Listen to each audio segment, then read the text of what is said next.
এক পর্যায়ে শিশু শ্রমের সাথে জড়িয়ে পড়ে। অর্থাৎ শিশুরা এক পর্যায়ে শিশু শ্রমের সাথে জড়িয়ে পড়ে, তাহলে আমরা লিখতে পারি যে এক পর্যায়ে, অ্যাজ এ অ্যাডভার্বিয়াল ফ্রেজেস হিসেবে আমরা শুরুতে লিখতে পারি যে অ্যাট অন স্টেজ, অর্থাৎ এক পর্যায়ে শিশু শ্রমের সাথে তারা জড়িয়ে, that means they get involve, তারা জড়িয়ে পড়ে। ইনভলভ এর সাথে সবসময় অ্যাপ্রোপ্রিয়েট প্রিপোজিশন হিসেবে ইন ব্যবহার হয়, ইনভলভ ইন। এরপরে আমরা লিখে দিব যে শিশু শ্রম, অর্থাৎ চাইল্ড লেবার, অর্থাৎ শিশু শ্রমের সাথে জড়িয়ে পড়ে।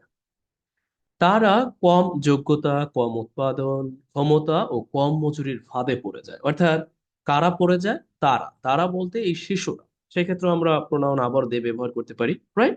দে, পড়ে যাওয়া ইংরেজিটা আমরা জানি ফল ইন, তাহলে দে ফল ইন, পড়ে যাওয়া ইন্ট্রান্সিটিভ হিসেবে আমরা এখানে ব্যবহার করেছি। কোথায় পড়ে যায়? যে কম যোগ্যতা, that means when well the trap of, যেহেতু ফাঁদ বলতে বুঝিয়েছে, অর্থাৎ ট্রাপে পড়ে যায়, the trap of poor ability অথবা ইন অ্যাবিলিটি আমরা ব্যবহার করতে পারি। এরপরে হচ্ছে কম উৎপাদনশীলতা বা কম উৎপাদন ক্ষমতা। সেই ক্ষেত্রে আমরা বলতে পারি যে ওর ability of, okay, less productivity, productive, এটা আমরা ব্যবহার করবো, লেস প্রোডাক্টিভ।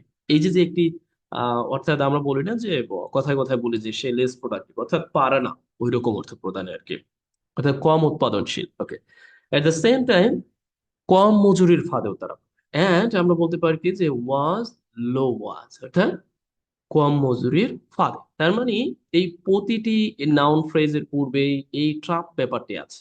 এই যে এখানে লক্ষ্য করুন, এই ট্রাপ, অর্থাৎ the trap of full ability, the trap of লেজ প্রোডাক্টিভ, দ্য ট্রাপ অফ লো ওয়াজ। আমরা প্রথমটির পূর্বে এখানে ব্যবহার করেছি, এরপর এই অফ যুক্ত হয়ে এই প্রতিটি এটির পূর্ব, অর্থাৎ এই নাউন ফ্রেজের পূর্ব ব্যবহার হয়েছে, এই দ্য ট্রাপ অফ এখানে ব্যবহার হয়েছে। আশা করছি বুঝতে পেরেছেন, অর্থাৎ এইগুলোর ফাঁদে পড়েছে। ওকে, এইসব সমস্যার সমাধানের জন্য সবার আগে প্রয়োজন তাৎপর্যপূর্ণ নির্দেশকগুলো নির্ধারণ করা। অর্থাৎ এইখানে মূলত আমরা ইনট্রানজিটিভ, সরি টু সে, বিশেষ করে হ্যাঁ, আমরা ইনফিনিটিভকে অথবা জেরান্ডকে সাবজেক্ট হিসেবে ব্যবহার করতে পারি। তবে এই ক্ষেত্রে আমরা যখন সাবজেক্ট খুঁজে না পাই, সেই ক্ষেত্রে আমরা বলেছিলাম যে আমরা ইটের সাহায্য নিতে পারি অথবা দেয়ারের সাহায্য নিতে পারি, রাইট? অথবা আমরা হিয়ারের সাহায্য নিতে পারি যখন সাবজেক্ট খুঁজে না পাই। এই ক্ষেত্রে আমরা বলতে পারি যে প্রয়োজন বলতে কয়েকভাবে বলা যায়, আমরা বলতে পারি যে ইট ইজ নেসেসারি। বুঝতে পেরেছেন? অর্থাৎ ইট ইজ নেসেসারি কি করা? নির্ধারণ করা। এখন আমরা ইনফিনিটিভ দিয়ে দিচ্ছি যে আহ, এটা নির্ধারণ করা, দ্যাট মিনস টু অ্যাড্রেস করা, কেমন? অথবা এটা বলতে পারি যে অ্যাড্রেস, ওর আমরা বলতে পারি যে ডিটার, ওকে, ডিটারমিন, অর্থাৎ নির্ধারণ করা। এরপরে দেখুন, বলছে এই সমস্যা সমাধানের জন্য আমরা চাইলে কি করতে পারি জানেন? এইখানে কিন্তু বসিয়ে দিতে পারি যে বিশেষ করে এই সমস্যা সমাধানের জন্য ফর অ্যাড্রেসিং। দেখুন অনেকভাবে লেখা যায়, জাস্ট অ্যাড্রেসিং দিস প্রবলেম। এই যে যে প্রবলেম গুলো আছে যেটা বিদ্যমান, ওকে, দিস প্রবলেম, আমরা একটু এটা পরে লিখছি, দিস প্রবলেমস, এই সমস্যা সমাধানের জন্য।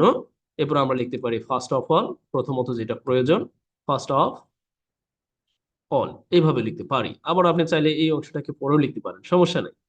এরপরে আপনি এটা লিখে দিলেন, এই অংশটা লিখে দিলেন যে yes and it is necessary to determine, কি, অর্থাৎ এইটা দরকার যে তাৎপর্যপূর্ণ যে নির্দেশকগুলো আছে, আহ, অর্থাৎ সেগুলো দরকার। এখন আমরা ডিটারমিন কি বলতে, তাৎপর্যপূর্ণ বলতে সিগনিফিক্যান্ট, নটেবল, অর আমরা বলতে স্ট্র্যাটেজিক, বলিবেন সিগনিফিক্যান্ট যে নির্দেশকগুলো আছে, দ্যাট মিনস ইন্ডিকেটরস, ইন্ডিকে, okay sorry to say, indicators, অর্থাৎ নির্দেশকগুলো আছে, সেইগুলোকে অ্যাপ্লাই করা যেতে পারে। এই হচ্ছে বাক্যটির অর্থ। অর্থাৎ ফর এড্রেসিং, আপনি চাইলে কিন্তু এই যে যে অ্যাডভার্বিয়াল অংশটি আছে, অর্থাৎ আমরা একে বলি হচ্ছে ফর রিজন, একে আপনি চাইলে এইদিকে বসাতে পারেন, ইন্ডিকেটরস এর পরও আপনি বসাতে পারবেন, কোনো সমস্যা। ওকে, নেক্সট উইসি, এরপর প্রয়োজন, কেমন? অর্থাৎ আমরা দেখতে পাচ্ছি এখানে লেখা আছে যে ইয়েস, এরপর প্রয়োজন, মানে এরপর বলতে আমরা কি বলতে পারি যে এই যে যে বিষয়টি আছে, দ্যাট মিনস যেটা আমরা নেওয়া নেওয়া হলো, ইন্ডিকেটর চিহ্নিত করা হলো, এরপর এটা বলতে আমরা এইভাবে বোঝাতে পারি যে আফটার দ্যাট, কেমন? অর্থাৎ এরপর, বা আমরা বলতে পারি দেন, এটাও বোঝাতে পারি, নো প্রবলেম, দেন, ওকে, ওকে, এরপরে আমরা কি বলি যে এরপর হচ্ছে প্রয়োজন, দ্যাট মিনস আবার বলতে পারি যে ইট ইজ নেসেসারি। হ্যাঁ, ওইটাও আবার ব্যবহার করতে পারবেন, কোনো সমস্যা নেই। অর্থাৎ ইট ইজ নেসেসারি, অর্থাৎ অ্যাজ এ আপনি অ্যাডজেক্টিভ হিসেবে নেসেসারিকে ব্যবহার করলেন, নো প্রবলেম। এরপরে কি, আবার আমরা ইনফিনিটিভকে ব্যবহার করতে পারি ঠিক এইরকম ভাবে, এই যে এখানে যে টু ডিটারমিন ব্যবহার করেছে একই রকম ভাবে আপনি এখানেও ব্যবহার করতে পারেন, যে গ্রহণ করা। দ্যাট মিনস দেখুন যে নীতিমালা ও কর্মসূচি গ্রহণ। ওকে, কর্মসূচি গ্রহণ দ্যাট মিনস আমরা বলতে পারি যে টেক, অর আমরা বলতে পারি যে অ্যাডপ্ট, গ্রহণ করা প্রয়োজন। দ্যাট মিনস নীতিমালা এবং কর্মসূচি। নীতিমালা বলতে আমরা পলিসিস বলতে পারি, যে policies, yes exactly, policies and কর্মসূচি দ্যাট মিনস প্রোগ্রামস। এটা ছোট একটি বাক্য, আমার মনে হয় এটা আপনাদের জেলে ভালো হতো। ওকে, প্রোগ্রামস। নীতিমালা বাস্তবায়নের জন্য সরকার, বেসরকারি সংস্থা, আন্তর্জাতিক সংস্থাকে যৌথভাবে অর্থায়নে ঘাটতি সহ অন্যান্য চ্যালেঞ্জ মোকাবেলার দিকে নজর দিতে হবে। দ্যাট মিনস এখানে অর্থটা হচ্ছে নীতিমালা বাস্তবায়নের জন্য। দেখুন এই যে যে অংশটা আছে প্রিপোজিশন যুক্ত, এটা চাইলে আপনি শুরুতে লিখে দিতে পারেন, আবার প্রয়োজনে মাঝেও লিখতে পারেন, আবার শেষে। তাহলে আমরা কি লিখতে পারি ঠিক আগের মতোই, নীতিমালা বাস্তবায়নের জন্য। আমরা চাইলে এখানে অনেকভাবে লিখতে পারি, ইন অর্ডার টু ইমপ্লিমেন্ট দিতে পারি, অথবা আমরা এখানে লিখতে পারি ফর ইমপ্লিমেন্টিং, অথবা আমরা লিখতে পারি to implement, right, to implement. অথবা আমরা লিখতে পারি with a view to implementing.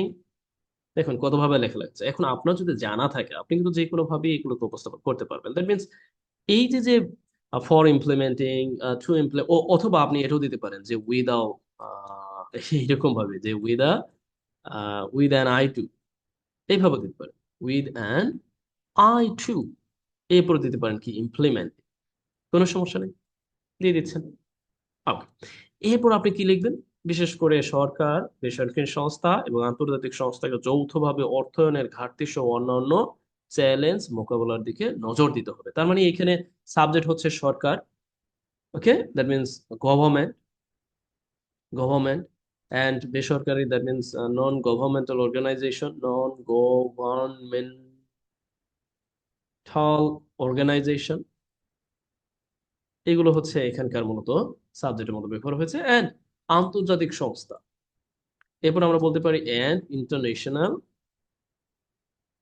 International যে সংস্থাগুলো আছে, অর্গানাইজেশন, যৌথভাবে, দ্যাট মিনস জয়েন্টলি, যৌথভাবে কি করতে হবে, মূলত কাজ করতে হবে। আমরা চাইলে কয়েকভাবে এটাকে বলতে পারি। দ্যাট মিনস আমরা বলতে পারি যে করতেই হবে, হ্যাভ টু, অথবা আমরা ব্যবহার করতে পারি মাস্ট, নো প্রবলেম। এরপর আমরা একটা বেস ফর্ম ব্যবহার করতে, ভার্ব ব্যবহার করে দেবো। সেই ক্ষেত্রে আমরা ব্যবহার করতে পারি যে মোকাবেলা, নজর দিতে হবে। নজর দেওয়াটা সাধারণত পে অ্যাটেনশন বলতে পারি। Okay, must pay attention, that means নজর দিতে হবে। কোথায় নজর দিতে হবে, টু।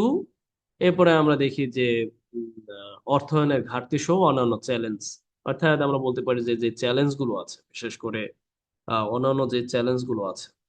ওকে, সেই ক্ষেত্রে আমরা অ্যাটেনশন, নজর দেওয়া অর্থে বা ফোকাস অন ব্যবহার করতে পারি, নজর দেওয়া অ্যাটেনশন টু ব্যবহার করতে পারি কি, যে বিশেষ করে অ্যাড্রেসিং করতে বা সলভিং করতে, একই কথা, অ্যাড্রেসিং, সলভিং আদার চ্যালেঞ্জেস, অন্যান্য যে চ্যালেঞ্জ গুলো আছে সেইগুলো, আদার চ্যালেঞ্জেস। এর মধ্যে আবার একটা আছে ইনক্লুডিং, কি আছে আমরা দেখতে পাচ্ছি যে ঘাটতি, অর্থায়নের ঘাটতি। সেই ক্ষেত্রে আমরা লিখতে পারি যে লাক অফ ফান্ডিং, অর্থায়নের ঘাটতি সহ। I think so you have got. তার মানে এখানে এই অর্থে যে এই যে এক পর্যায়ে শিশু শ্রমের সাথে জড়িয়ে পড়া, বা তাদের যোগ্যতা কম বা কম উৎপাদন ক্ষমতা বা মজুরির ফাঁদে পড়ে, এই যে ব্যাপারগুলো আছে না, এই ব্যাপারগুলো যদি আপনি একটু, হয় না যে আপনি যদি এগুলোর সাথে একটু থাকেন, একটু ধারণা রাখেন, এগুলো কিন্তু দারুণ ভাবে আপনার কাজে আসবে। কেমন, আশা করছি আপনি বুঝতে পেরেছেন। আর আমরা বাক্যকে যে এক বা একাধিক ভাবে সাজাতে পারি বা আমাদের প্রয়োজনে আমরা লিখতে পারি, এই ব্যাপারটি আমাদের অন্ততপক্ষে জানা থাকাটা জরুরি, যাতে করে আমরা, অর্থাৎ এরকম না হয় যে একেবারে নির্দিষ্ট করে শিখে রাখে, আর আর সম্ভব না, অন্যভাবে এটা করা যায় না। এরকম শিখে রাখলে আমাদের নিজেদের লিখতে, যখন আমরা ফ্রি হ্যান্ড রাইটিং কিছু লিখবো তখন কিন্তু আমাদের সমস্যায় পড়তে হবে। এই অংশটা নেওয়া হয়েছিল মূলত মধুমতি ব্যাংক 2018 সালে এসেছিল, সেখান থেকে মূলত নেওয়া। আমরা অন্যান্য অংশগুলো পর্যায়ক্রমে শেষ করব। আজ এ পর্যন্তই। ভালো থাকুন। Best wishes for you.